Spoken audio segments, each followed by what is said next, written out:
Hi friends, myself Krishna. Welcome to my kitchen.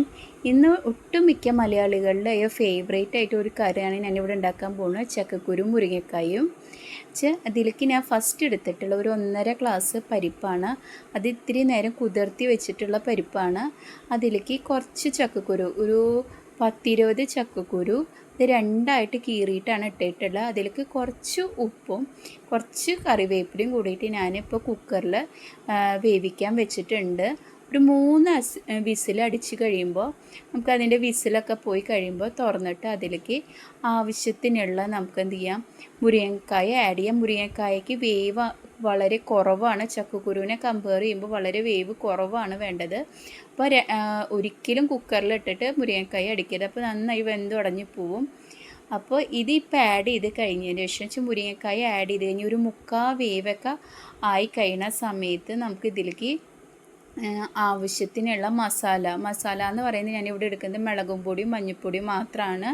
ഒരു ചില 1/2 table spoon മുളകും പൊടി, ഇപ്പോൾ എരിവിനനുസരിച്ച് നമുക്ക് കൂട്ടാം.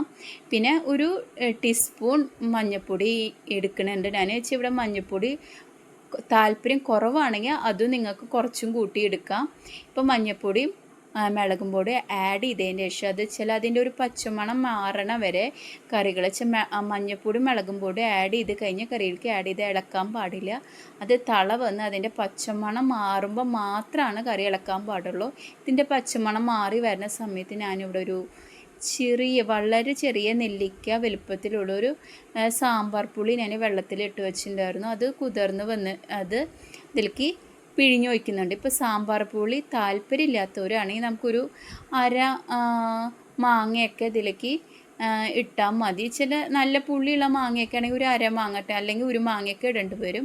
ഇനി ഇത് പുളി ചേർത്തതിൻ്റെ ശേഷം അതിൻ്റെ ഒരു തിളച്ചുകൊണ്ടിരിക്കുന്ന സമയം കൊണ്ട് നമുക്ക് ഒരു 1/2 മുറി നാളികേരം അതിലേക്ക് ഒരു വളരെ കുറവ് ഒരു നുള്ള്, ഒരു പേരിന് ഒരു 1/4 സ്പൂൺ എന്നൊക്കെ പറയാം, 1/4 സ്പൂണ് ജീരകം നമ്മളിതിലേക്ക് ആഡ് ചെയ്ത് കൊടുത്തിട്ട് ഒരു ഫൈൻ പേസ്റ്റ് ആക്കിയിട്ട് നമ്മൾ എന്ത് ചെയ്യുക, അരച്ചെടുക്കുന്നുണ്ട്. ജീരകം ഒരു കാരണവശാലും കൂടരുത്, കഴിയുന്നത് വളരെ കുറവ് ഇടാവോ. ജീരകം കൂടിക്കഴിഞ്ഞാൽ ജീരകത്തിൻ്റെ ഒരു കുത്ത് കറിയിലേക്ക് വരും. ഇത് ആഡ് ചെയ്തതിൻ്റെ ശേഷം നമ്മൾ എന്ത് ചെയ്യുക, കുറച്ച് നേരം തിളയ്ക്കാനായിട്ട് തള വന്നതിൻ്റെ ശേഷമാണെങ്കിൽ ഇതിലേക്ക് ബാക്കിയുള്ള കാര്യങ്ങൾ നമ്മളിത് കടുകും മുളകൊക്കെ വറുത്തിടുന്നുണ്ട്. അപ്പോൾ അത് ആഡ് ചെയ്യുന്നതിന് മുമ്പ് ഇതിൻ്റെ തള വന്നതിൻ്റെ ശേഷം നമ്മൾ ഓൾറെഡി 3/4 വേവായിട്ടുള്ളൂ മുരിങ്ങക്കായ. അപ്പോൾ അത് നന്നായി വേവണം.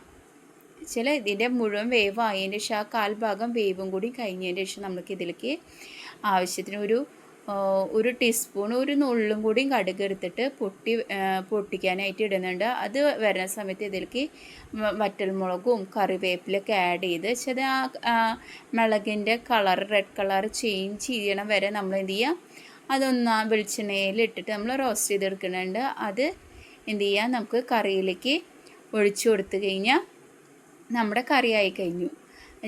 വളരെ ടേസ്റ്റുള്ള കറിയാണ് ചക്കക്കുരു. എൻ്റെ വളരെ ഫേവറേറ്റാണ്. ഇതും ഒരു ചെറിയൊരു കേബേജ് തോരനോ അല്ലെങ്കിൽ ഉരുളൻകിഴങ്ങ് മെഴുക്കുപുരട്ടിയോ കൂട്ടിന് കുറച്ച് പപ്പടവും ഉണക്കമീനൊക്കെ ഉണ്ടെങ്കിൽ വളരെ സൂപ്പറാണ്. അത്രയും ടേസ്റ്റുള്ള കറിയാണ്. എല്ലാവരും ഒന്ന് ട്രൈ ചെയ്ത് നോക്കിയാൽ